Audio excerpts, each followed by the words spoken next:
Imagine waking up tomorrow. You grab your phone off the nightstand and you're checking your inbox. Right, expecting the usual stuff. Yeah, exactly. The morning barrage, promotional emails, maybe a message from your boss, a shipping notification.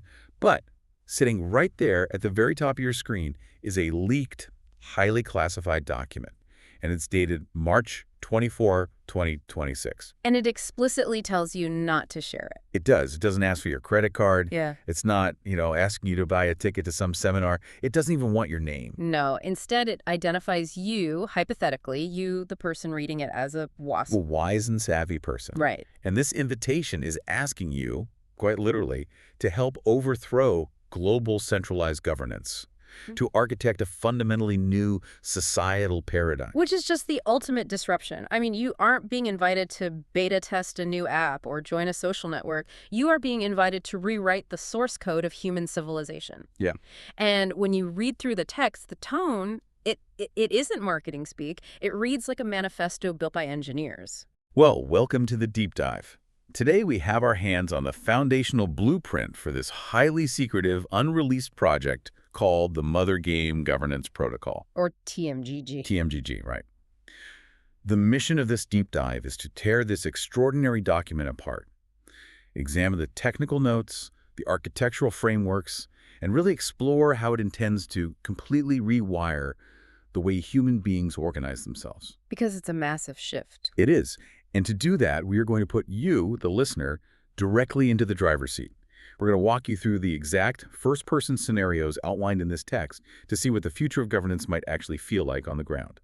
And to understand why a project of this magnitude even exists and why it's being sent out to these so-called WISPs, we have to start with the core problem the invitation identifies. Right, the root cause. Yeah, they term it the democratic trilemma, which is a really fascinating historical framing, because if you look at the broad sweep of human history, we have successfully scaled our societies from these tiny hunter-gatherer villages to massive interconnected global networks. Oh, absolutely. We can ship goods across the planet in a day. We communicate across oceans in milliseconds.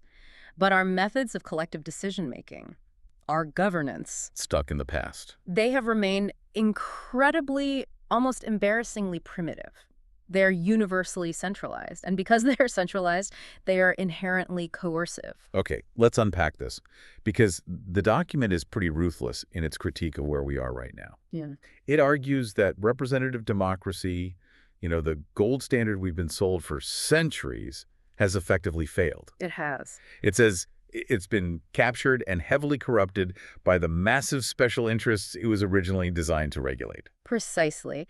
And the authors of TMGG, they pair that political failure directly with an economic one. Right. They point out that centralized finance hasn't just failed to distribute wealth equitably, it has actually mutated into a tool for mass surveillance and behavioral control. Every transaction is monitored, it's categorized, it's monetized. Which leaves people feeling totally trapped. Exactly. The net result of this dual failure in politics and finance is a pervasive, suffocating sense of powerlessness across the globe. And what's crucial to note here is who exactly feels powerless. The intelligent, the capable, the ambitious. Yes. The very individuals who are supposed to drive human progress are completely locked out of the steering wheel. The document explicitly states that the problem facing humanity isn't a lack of good people or a lack of good ideas. Right. The world is full of brilliant people trying to solve massive problems. The problem is the container we are trying to put those people and ideas into. I was reading through this overview last night, and the analogy that hit me was computing. Oh, computing. Okay, how so? It's like we're trying to run a modern, hyper-complex global operating system, an OS complete with artificial intelligence, global supply chains, instant communication on a physical hardware processor built in the 18th century. That makes a lot of sense. Right. We are trying to use paper-era mechanics, ballot boxes, geographic representatives, central banks. We're using those to solve quantum-era problems. We have good people, but a terribly bottlenecked system. That hardware versus software analogy is a perfect way to conceptualize it. The legacy hardware of our current institutions simply cannot handle the sheer bandwidth of collective human will. It just crashes. It does. When you try to force the nuanced desires of millions of people through a single centralized choke point like a parliament or, say, a board of directors, the data gets corrupted. The signal is lost in the noise of lobbying and bureaucracy and just human fallibility. And that is exactly where TMGG steps in. The text is very clear on this distinction. TMGG is not just another voting app on your phone. No, not at all. It's not a digital suggestion box for your local city council. It is a complete foundational socioeconomic operating system.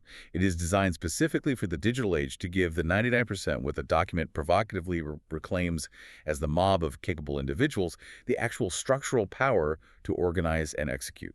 And it claims to do this by solving that ancient democratic trilemma you mentioned. The protocol asserts that it allows massive groups, we're talking millions or even billions of people, to make decisions with the intimacy, speed, and integrity of a small group of friends sitting around a table. All while preserving absolute individual sovereignty. Which, I mean, how on earth do you pull that off? How do you scale a society up to global proportions without completely crushing the individual at the bottom? Well, it requires a complete architectural rethink. So let's transition into the first major breakthrough outlined in the sources. The architecture calls it fractal consensus. And to really grasp how wild this is, I want to place you, the listener, right into the middle of the first real-world scenario the text provides. Let's set the stage. We need to look at a situation where the legacy system actively hinders human coordination. So put yourself in this scenario. Imagine you're volunteering for a massive global charity. There's been a catastrophic natural disaster, let's say a massive earthquake in a densely populated region. Okay, high stakes. Very high stakes. You are one of 1 million volunteers worldwide trying to coordinate relief, allocate emergency funds, and manage logistics in real time.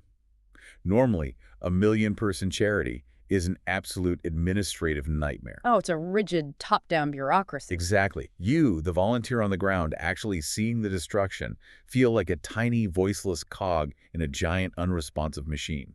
You have localized critical knowledge. You know exactly which highway is blocked. You know where to route the water trucks to save lives today. But you have to send that proposal a chain of command. Right. Through middle managers, regional directors, board members. That might take 3 weeks to get a response. And by the time that 3-week approval process is finished, the crisis has completely shifted. But people are gone. The people who needed the water have moved, or worse.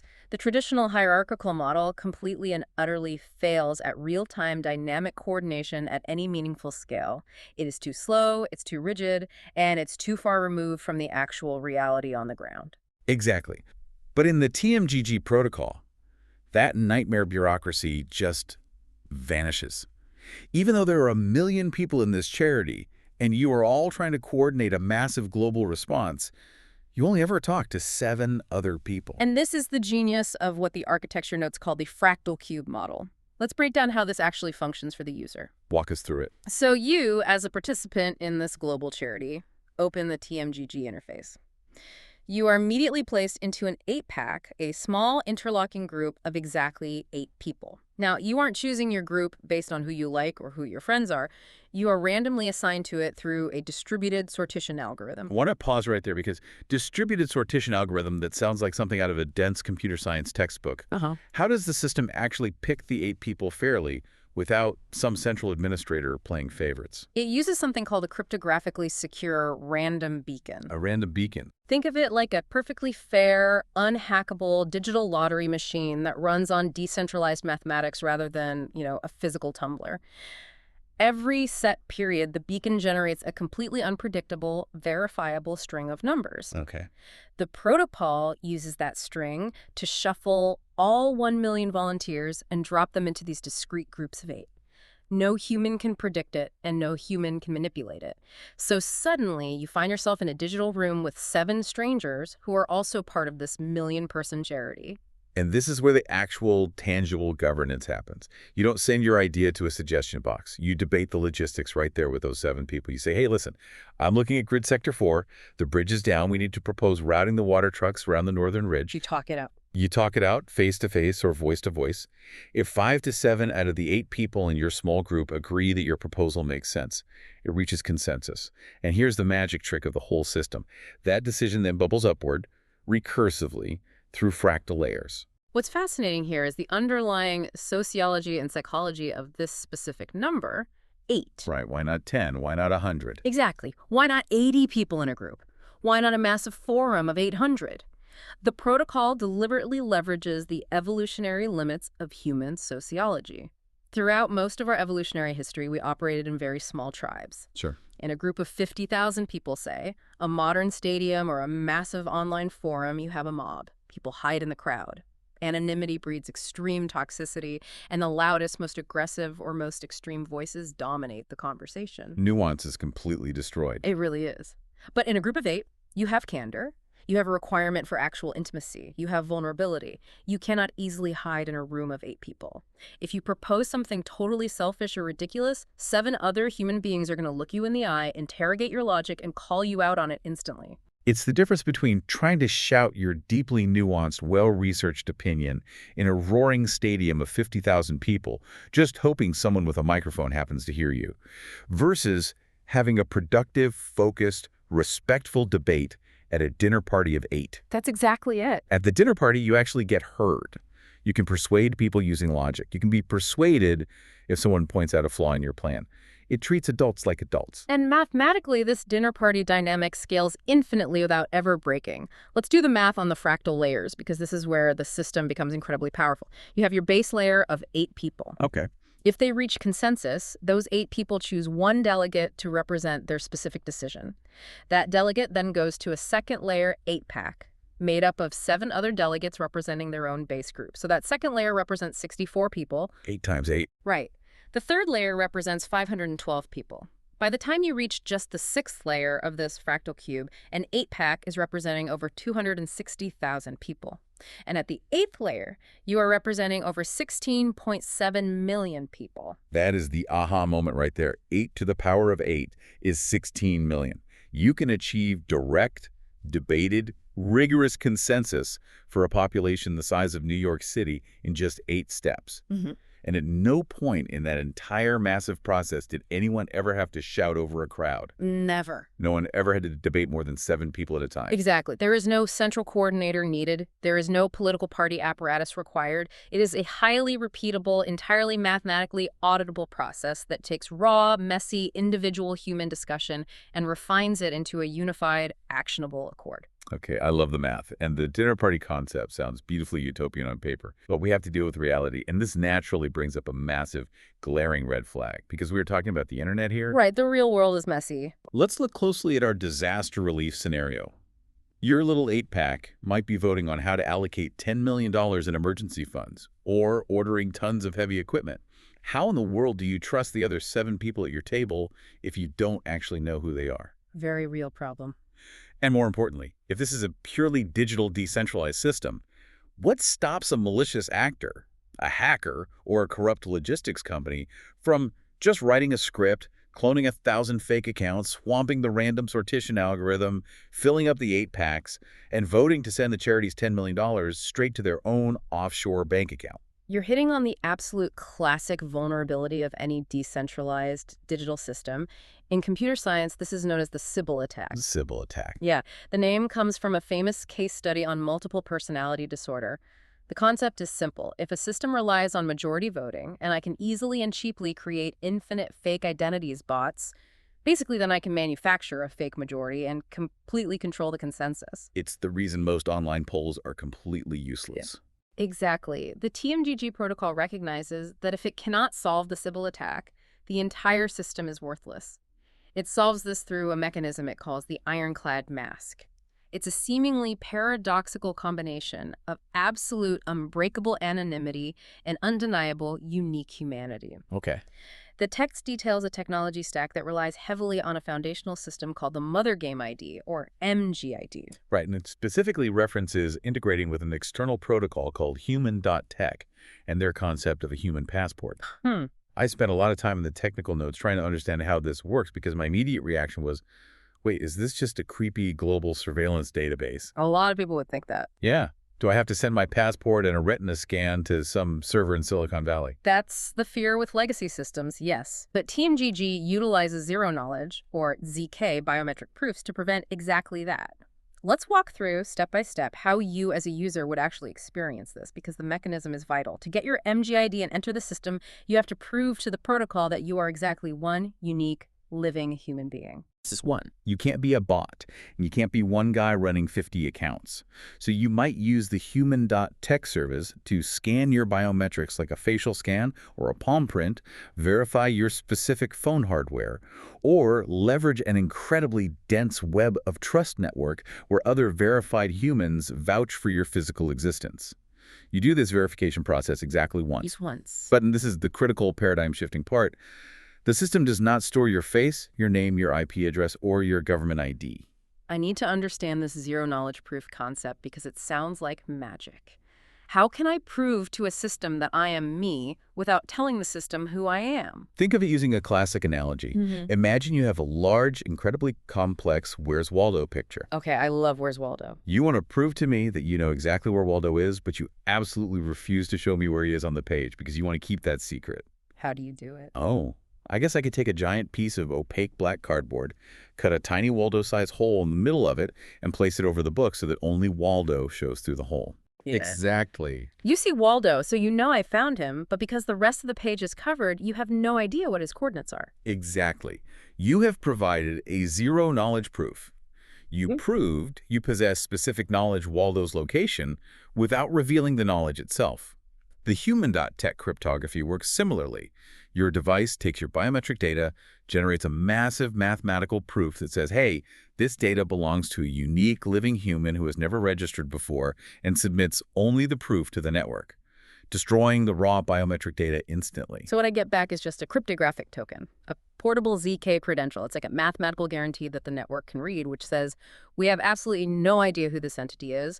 We don't know their name, gender, or location, but we are mathematically certain they are a human and they haven't asked for a token before. Precisely.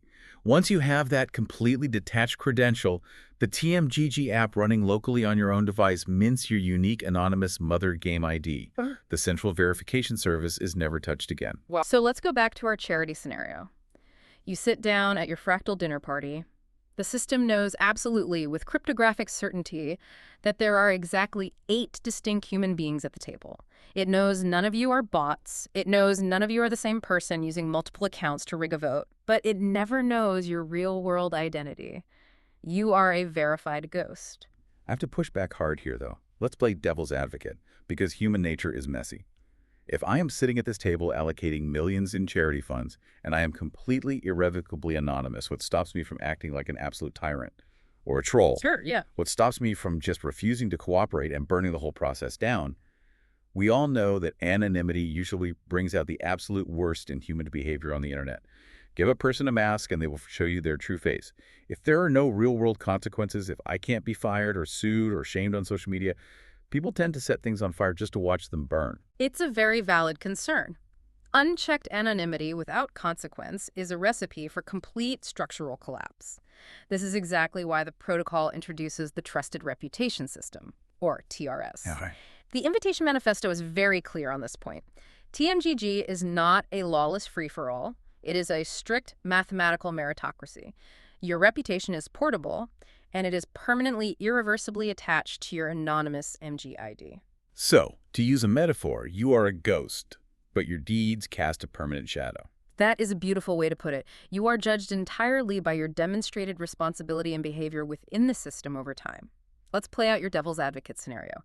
You join that charity 8-pack and you decide to be a troll. Right. You propose sending the water trucks to the moon. You scream at people. You act in obvious bad faith. The other 7 people in your group are going to instantly reject your proposal, obviously. But more importantly, they are going to flag your behavior through the protocol's consensus mechanism. Because the system tracks the success, failure, and qualitative feedback of all your interactions, your TRS score is going to take a massive hit. Wait, but who governs the TRS?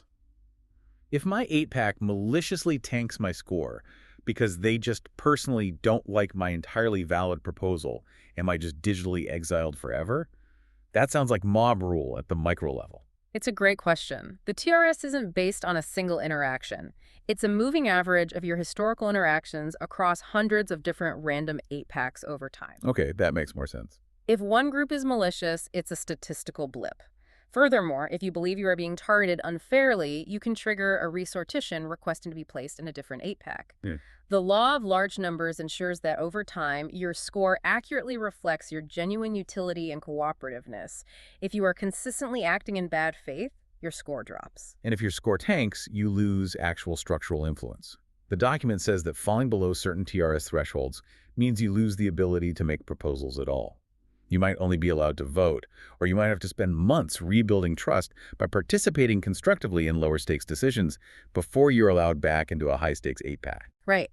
It creates a closed-loop environment where actions speak vastly louder than names, titles, or real-world credentials. You cannot leverage your real-world wealth, your Ivy League degree, or your Twitter follower count to get your way in an 8-pack because no one knows you have them. You only have the merit of your ideas in that exact moment and the historical weight of your integrity, as measured by your TRS. But the technical architecture notes go out of their way to emphasize that this entire process, the randomized 8-packs, the ZK-proof verification, the complex reputation tracking all of it, happens without any central servers.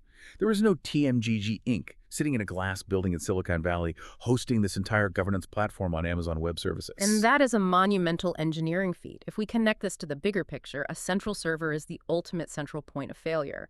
If a corporation runs the servers, a government agency can simply walk in and subpoena them. A malicious actor can DDoS them and take the network offline during a critical vote.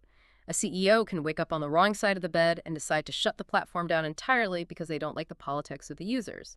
The TRGG architecture completely bypasses all of these catastrophic vulnerabilities by utilizing a pure peer-to-peer or P2P mesh networking layer. The document explicitly mentions a protocol called libp2p, which it notes is the battle-tested stack behind things like IPFS, the Interplanetary File System. For the listener who isn't a network engineer, how does this actually work for the user sitting on their couch looking at their phone? When you open the TMGG app on your phone to join your charity 8-pack, you aren't connecting to a cloud database owned by Google or Amazon. Your phone is acting as a node. It reaches out and connects directly with mathematically secure end-to-end encryption to the phones of the other 7 people in your specific 8-pack. So it's just phone to phone to phone. Yes, you form a temporary, secure, localized network. Now, the challenge is, how do you manage the proposals, the voting logic, and the updates to everyone's reputation scores if there isn't a central server keeping the official master record? To solve this, the system uses something called CRDTs, conflict-free replicated data types. Okay, let's unpack CRDPs because that sounds like intense computer science jargon, but the document treats it like the holy grail of decentralized consensus. It essentially is. Let's use a relatable analogy. Think of a CRDT like a deeply magical, unbreakable shared document. You know how when you use a cloud document like Google Docs, if you and a colleague try to edit the exact same sentence at the exact same millisecond, sometimes the server gets confused, panics, and overrides one of your changes. Yeah, the dreaded version conflict. Exactly. That happens because the server is trying to act as the single authoritative source of truth, and it can only process one truth at a time. A CRDT completely eliminates the need for a single source of truth. Every single phone in the 8-pack holds a full independent copy of the ledger. Let's say you are on an airplane with spotty Wi-Fi. You vote yes on a proposal. At the exact same millisecond, someone else in your 8-pack who lives in Tokyo votes no.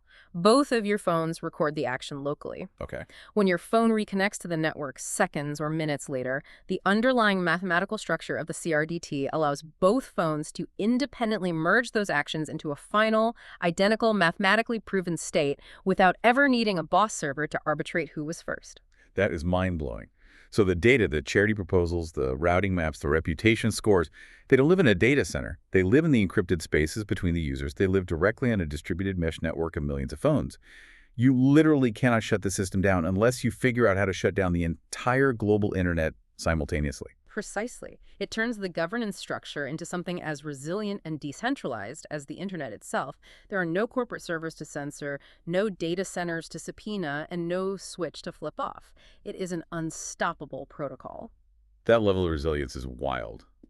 But it leads me to another massively practical, real-world problem.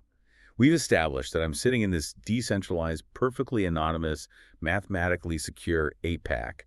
I'm looking at my phone, ready to save the world. But wait, the random sortition algorithm is global.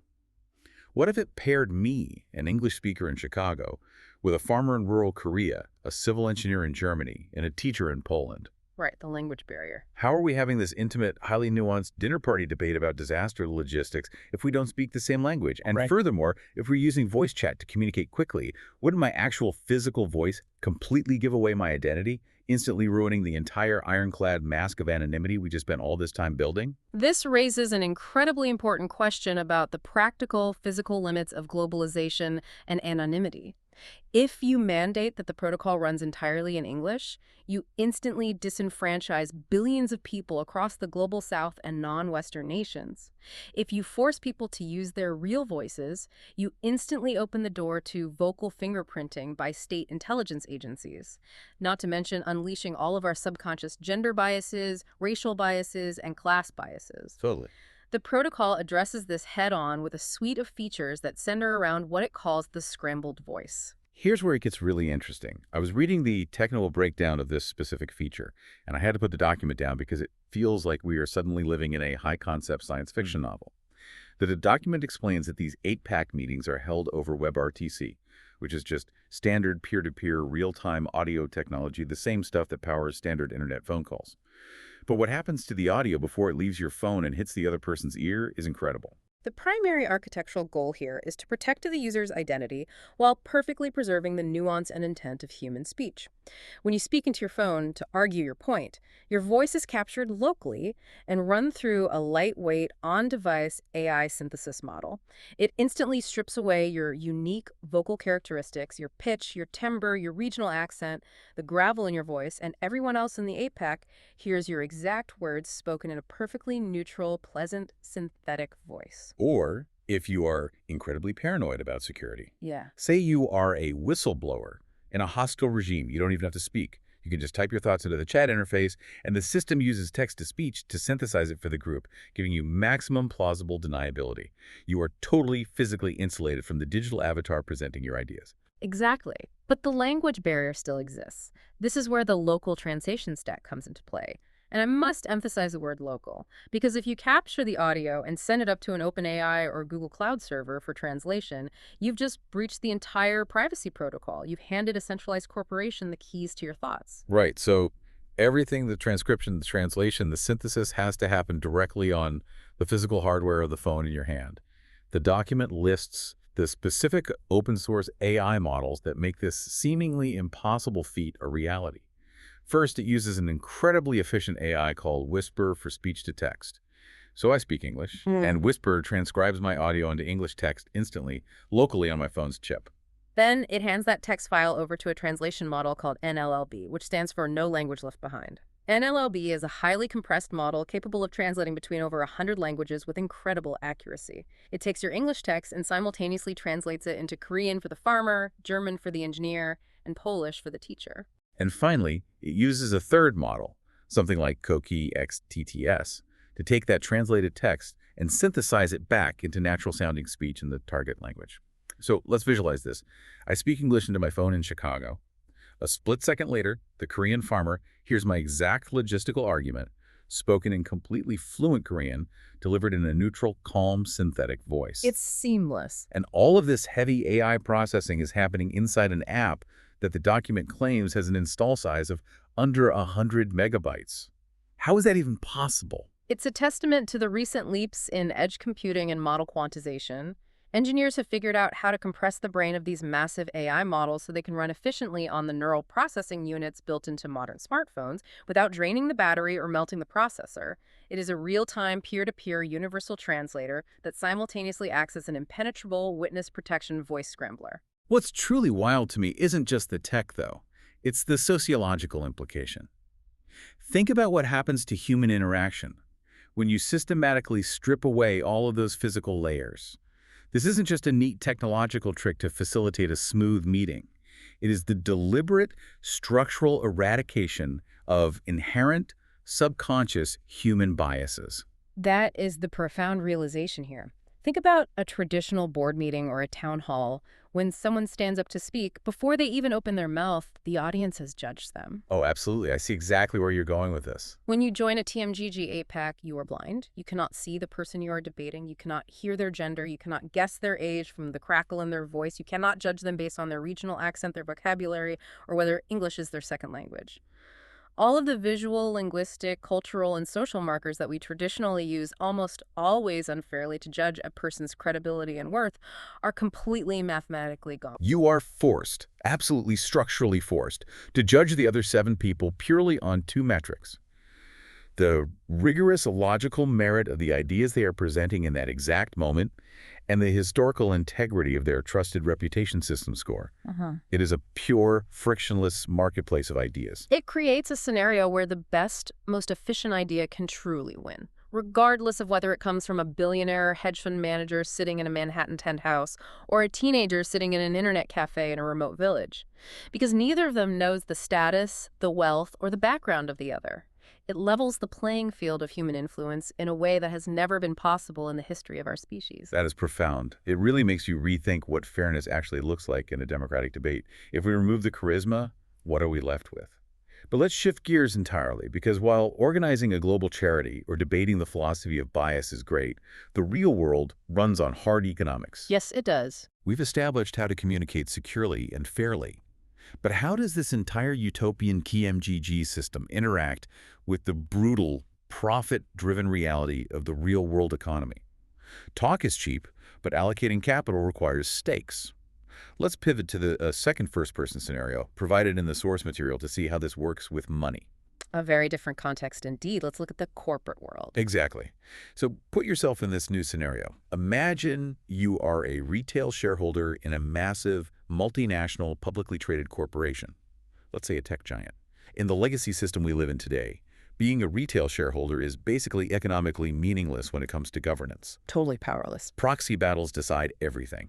The massive strategic decisions are made behind closed doors in mahogany boardrooms by institutional investors BlackRock, Vanguard, who hold massive blocks of millions of shares. You, the little guy with 50 shares, might get a glossy, incomprehensible pamphlet in the mail once a year asking you to vote for board members who are running entirely unopposed. It is the absolute illusion of participation. It is a plutocracy masquerading as shareholder democracy. But now imagine this massive corporation has recognized the value of decentralized intelligence and has adopted TMGG's 8-division organizing structure to govern its actual corporate strategy.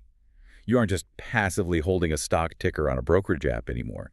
You are actively placed into a real-time 8-pack with other verified shareholders to debate the actual direction of the company. Should we acquire this rising competitor? Should we pivot our supply chain to renewable energy to save costs? Right. You debate, you reach consensus, and that decision bubbles up the fractal layers to become binding corporate policy. But wait, this immediately raises an economic paradox. In a corporation, someone who owns 10% of the company inherently expects and legally requires more say than a guy who bought 1 share on Robinhood yesterday. How does the protocol handle the reality of economic weight without destroying the equality of the 8-pack? The protocol introduces its own internal economic engine to facilitate this exact balance, centered around a mechanism called the KLU token. And we have to be incredibly careful here because the moment you say the word token or mention crypto in today's climate, people immediately imagine a speculative casino where useless coins are pumped and dumped by influencers on Twitter. Oh, exactly. Total scam vibes. But the source material is fiercely adamant that the KLU is not that. It is a functional utility currency designed specifically from the ground up to be insulated from speculative manipulation. Okay, let's unpack the KLU token, because this is where a lot of decentralized projects fail. The document explicitly says KLUs are not sold. They are minted into existence by consensus to reward members who donate value. It repeatedly uses the phrase, energy in equals energy out. What does that actually look like in practice for our corporate shareholder? To understand KLU, you have to contrast it with legacy money. In traditional fiat systems, money is printed arbitrarily by central banks, which often dilutes the purchasing power of the middle class holding it. In TMGG, value creation is entirely closed-loop, verifiable, and member-to-member. Let's say you are in that corporate 8-pack and you possess unique logistical expertise. You spend 40 hours researching and writing a brilliant, highly detailed proposal that outlines how the company can restructure its shipping routes to save $50 million annually in supply chain inefficiencies. It's massive. Your 8-pack reviews it, interrogates it, and approves it. The higher fractal layers review the data, approve it, and the company successfully implements your plan. So I provided tangible, measurable energy and immense financial value to the network. I didn't just tweet an opinion, I did the work. Exactly. And as a direct reward for that labor, the fractal consensus mechanism itself can propose and execute the minting of new KLU tokens directly to your anonymous MGID. You aren't buying these tokens on a crypto exchange with dollars. You are earning them through verifiable, consensus-approved contribution. The network effect isn't just a happy byproduct here, it's the core economic driver. The more value people contribute to the organization, the more KLU they earn, and the more robust the internal economy becomes. It perfectly aligns your individual prosperity with the collective success of the group. But going back to my question about corporate voting power, how do we balance the pure one-person, one-vote idealism of the 8-pack with the brutal reality that some people, founders, early investors, have heavily vested multi-million-dollar financial interest in the corporation? If it's pure democracy, what stops a million retail shareholders with one share each from voting to liquidate the company and pay themselves a special dividend, destroying the founder's life work? If we connect this to the bigger picture, the Invitation Manifesto emphasizes that the TMGG framework is highly adaptable. It is not a rigid, dogmatic religion. A cause group, like our multinational corporation, doesn't have to adopt a purely utopian communistic structure. The architects recognize that different organizations have different risk profiles, so they can mathematically fine-tune the governance parameters to fit their reality. The document specifically outlines what it calls a hybrid model. So they don't have to choose between full chaotic democracy and full rigid plutocracy. They can blend them. Right. A pure plutocracy is a system where the wealthy rule absolutely $1 equals one vote. Pure democracy is one human equals one vote. The corporation could implement a hybrid protocol where, for example, 50% of the voting power on any major strategic proposal is determined purely by the human consensus of the 8-packs, meaning the broad base of small retail shareholders has immense guaranteed structural influence. Okay. The other 50% of the voting weight on that exact same proposal could be determined by stake, how much KLU or legacy stock the participants hold. Let me make sure I'm wrapping my head around the mechanics of that. It maintains vested influence. The founders and major institutional investors still have a massively powerful voice because of their stake, but they are structurally prevented from acting as unilateral dictators.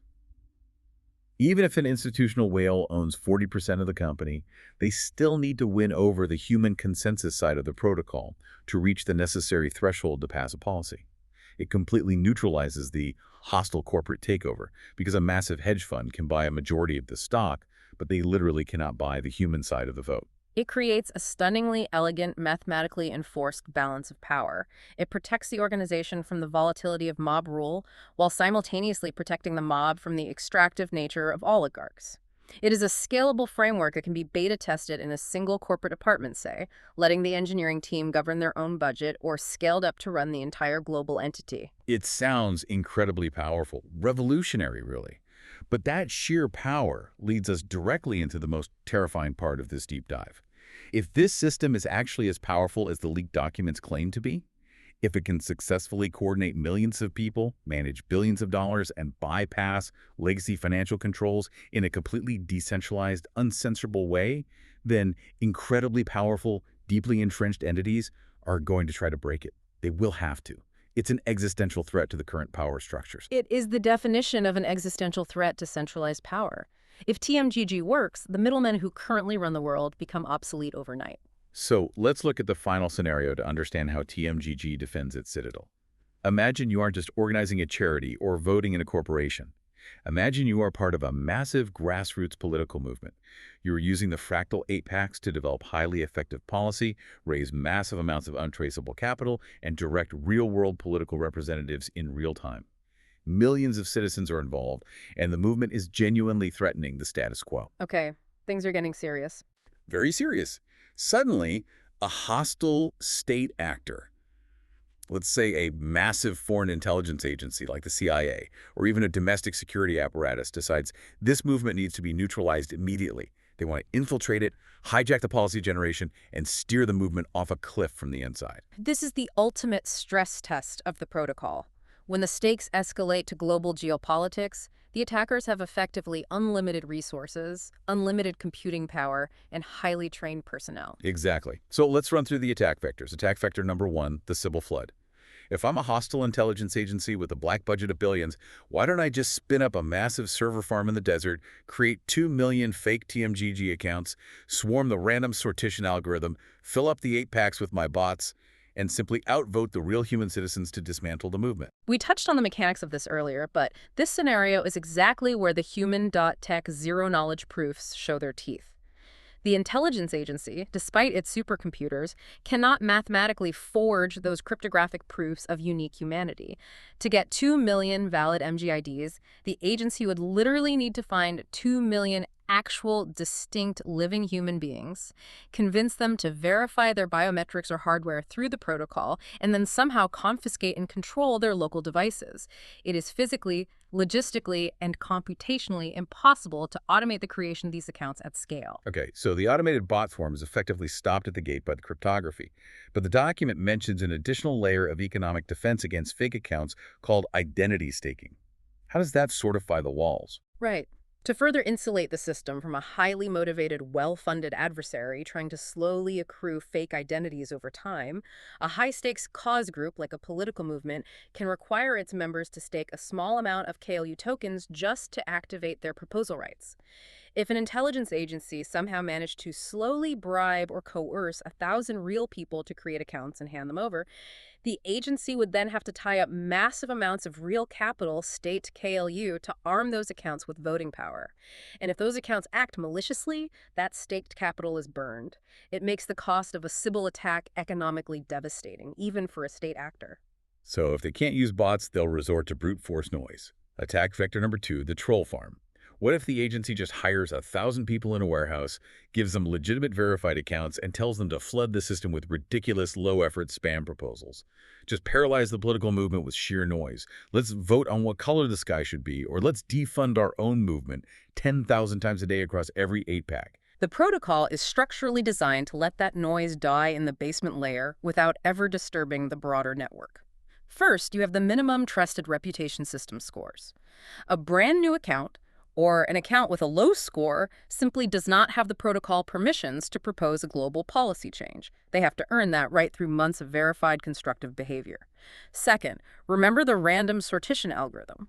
Those 1,000 paid trolls sitting in a warehouse are mathematically scrambled and randomly scattered across tens of thousands of different 8-packs globally. They can't group up to form a localized majority. Exactly. A troll will inevitably land in an 8-pack with 7 genuine high-reputation participants. To escalate their spam proposal to the next fractal layer, the troll mathematically needs 5 to 7 votes. The 7 real humans will look at the spam, reject it instantly, and flag the troll, severely slashing their TRS score and burning their staked KLU. The noise never escapes the bottom layer. Furthermore, the on-device AI, the same whisper and translation models we talked about, can run small, localized language models to pre-filter and auto-reject obvious repetitive spam before a human even has to read it on their screen. So the system brilliantly uses the random distribution of the crowd as an impenetrable filter. But that leaves the most dangerous, insidious threat. Attack vector number 3, the insider threat. What if the intelligence agency doesn't use dumb bots and they don't use low-effort trolls? What if they recruit highly intelligent, deeply charismatic operatives? They plant coordinated sleeper agents who join the network, act perfectly normal, build up their TRS scores over years, and then, at a critical moment during a national crisis, they attempt to push a highly sophisticated, coordinated, bad faith agenda across multiple high-level 8-packs. I'm stuck on this sleeper agent idea. If I'm a highly trained operative, I know how to fake sincerity, I can charm 7 strangers at a dinner party. Why wouldn't that work here? This is genuinely the hardest attack to mitigate in any governance system in human history. But TMGG's ultimate defense mechanism here is not cryptographic. It is deeply intrinsically social. It relies on the small group social accountability of the 8-pack itself. Unpack that for me. Yeah. How does a dinner party stop a CIA operative? Let's play out your sleeper agent scenario. You have an incredibly articulate, highly trained insider who has spent years building trust and has finally been delegated to a higher-level fractal 8-pack where sensitive, high-leverage strategic decisions are made. The crisis hits and they activate. They start pushing their subtle, destructive agenda. But here is their fatal flaw. They aren't standing on a podium broadcasting a slick, pre-written speech to a passive audience of 1 million people who might be swayed by emotional rhetoric and dramatic lighting. They are sitting in a highly focused, interactive digital room with exactly 7 other highly vetted, highly intelligent, high-reputation individuals. The intimacy of the dinner party becomes an interrogation room. Yes. In that intimate conversational setting, bad faith arguments become glaringly obvious very quickly. When you push a narrative that doesn't logically align with the collective benefit of the movement, the other 7 humans aren't just listening, they are actively interrogating you. They can question your logic, demand empirical evidence, and probe the inconsistencies in your argument in real time. And remember, the operative is stripped of their physical charisma. The group is hearing a synthesized voice. They are judging pure logic. And because of the fractal compartmentalization, the higher layers only ever see proposals that have survived the intense, brutal scrutiny of the layers below them. Exactly. If the insider pushes their destructive agenda too hard, the group simply refuses to escalate the proposal. It dies right there. Furthermore, the protocol has network-level analytics. If the system detects coordinated talking points, say 50 different sleeper agents pushing the exact same highly specific destructive proposal in 50 different 8-packs simultaneously, the system can flag the mathematical anomaly as potential collusion. And if they are caught acting in bad faith, the penalty is absolutely brutal. It's devastating. Their trusted reputation system score, which took them years to build, is heavily slashed. Any KLU tokens they staked are completely burned. Their influence drops to 0. Years of careful, expensive infiltration work by an intelligence agency are permanently destroyed in a single afternoon by the collective peer pressure and social intuition of 7 anonymous strangers applying pure logic. So what does this all mean? When you step back and look at the architecture of these defenses, it's astonishing. The system uses the very nature of human social pressure, our intrinsic evolutionary ability to detect bullshit when we are face-to-face in small groups, as its ultimate firewall. Ridiculous proposals die fast. Infiltrators burn their reputation and their capital for nothing. And the system self-heals by naturally promoting those who consistently act in demonstrable good faith. It isn't just a machine, it's almost organic. It is an immune system built out of mathematics, cryptography, and sociology. It anticipates human corruption and structures the incentives to neutralize it. Which brings us back, finally, to the reality of the leaked WASP invitation sitting in your hypothetical inbox. We've spent this deep dive exploring a massive, complex blueprint for what the document calls democracy.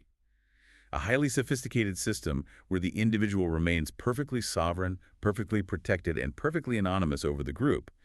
But the group can mathematically scale to encompass the entire globe without losing its mind. And as we wrap up this analysis, it is crucial to highlight one final, overarching philosophical safeguard mentioned in the concluding notes of the text. Despite all the layers of cryptographic security, the elegance of the fractal consensus, and the rigorous accountability of the reputation systems, the ultimate check on power in TMGG is the absolute, frictionless ability for the sovereign individual to opt out. The fundamental right to rage quit. Precisely. In our legacy systems, you cannot easily opt out of your government. You are bound by geography, taxes, and borders. But in TLCG, if at any point the 8-packs or the specific cause group you joined, or even the underlying protocol itself no longer aligns with your personal values, you are completely free. You take your unique, cryptographically secure MGID, you take your hard-earned portable reputation, you take your accumulated KLU wealth, and you simply leave. You unplug. You are not trapped by a centralized authority. Because of this dynamic, the system only survives if it continuously, day after day, provides tangible value to the individuals within it.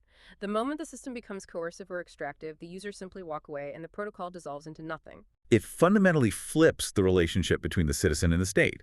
The state no longer owns the citizens actively lease their consensus to the state and can revoke it at any second.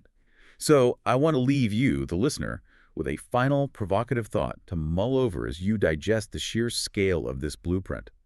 We've talked extensively about removing race, removing gender, removing the sound of your voice, and stripping away all of our visual and linguistic biases until absolutely nothing is left but the pure, unadulterated logic of your arguments and the history of your actions. So ask yourself, who do you actually become when your influence in the world is measured solely by the value of your ideas and the integrity of your actions? It's a terrifying thought for some. It strips away all the unearned armor and privilege we use in the legacy world to shield ourselves from criticism. It really does. It leaves you with nothing but your merit. And more importantly, think back to that mundane digital inbox we started with. If you actually got this Leap email today, calling you a wise and savvy person, asking you to be an architect of light and literally rewrite the code of human governance, would you have the courage to pass the knowledge test? Would you actually reply? It's the ultimate invitation to take responsibility for the future. It really is. Thank you for joining us on this deep dive into the Mother Game Governance Protocol. Look around at the centralized structures in your own life today, your workplace, your local government, your social networks, and ask yourself how an 8-pack might do it better. We'll see you next time.